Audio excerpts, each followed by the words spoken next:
ගෙදර වගේ දැනෙන්නේ නෑ නේද? මට අවුරුදු 10 වෙනකම් මෙහෙ තමයි හිටියේ සර්. අහන්න සතුටුයි. දැන් ඔයා නිව් ස්ප්‍රින්ග් හයි එකේ ළමෙක්.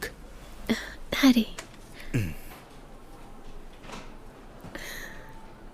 බලන්නකෝ තවුබෙන් දක්ෂ ළමෙක් මෙහෙට ආවා කියලා ආරංචි නෑ මේ දරුවනේ බලමුකෝ කොදෙන් සර් මේ ළමයා දිහා දැක්කම පේනවා දක්ෂයෙක් කියලා මට වැරදුනා මේ ළමයා අලුතෙන් ආව දක්ෂ දරුවා මේ පුතා වෙන්නේ නැති නේද මිස් හොඳට බලන්න හොඳේ හරිම දක්ෂයෙක් කියලා බැලුමට පේනවා නේද මිස් එහෙනම් අපි යන්නම් සර් යමු. අනිවාර්යෙන් කියලා පන්තියට හඳුන්වලා දෙන්නකෝ. විදුහල්පතිතුමා කිව්ව දේවල් වැඩි හිතන්න යන්න එපා. ලකුණු වලට වඩා ජීවිතේ වැදගත් දේවල් තියෙනවා.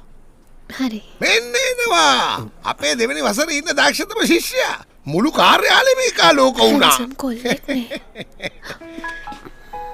මේ බලන්නකෝ කොච්චර හොඳට ආචාර කරනවද? ඔළුව හෙලෙව්වා විතරයි. මෙන්න සර්. ස්තුතියි. මේ කටහඬ මං කොහෙද හරි අහලා තියෙනවනේ. ඊළඟ ටික මොන්ටකින් ගන්න. හරි. මේ තරම් හැන්සම් කොල්ලෙක් මගේ ජීවිතේටම දැකලා නැහැ. ලීසෝ. මේ අපේ පන්තියට අලුතෙන් ආපු ගෑනු ළමෙක්. මෙයාව පන්තියට එක්ක යන්න පුළුවන්ද? එක්කන් යන්න ඕනද? ඔව්. එක්කන් යන්න. එයත් එක්ක යන්න. හරි සර්. ටිකක් ඉන්න.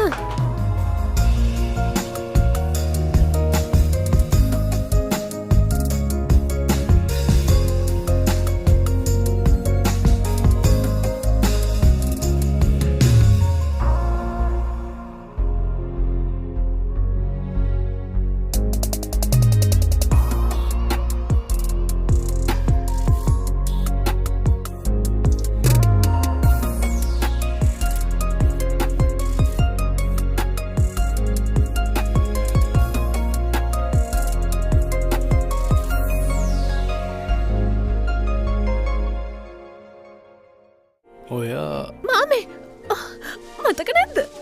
ලින්ජූබල් නේද? ඔව් මාමේ. ඔයා මෙහෙට ආවද?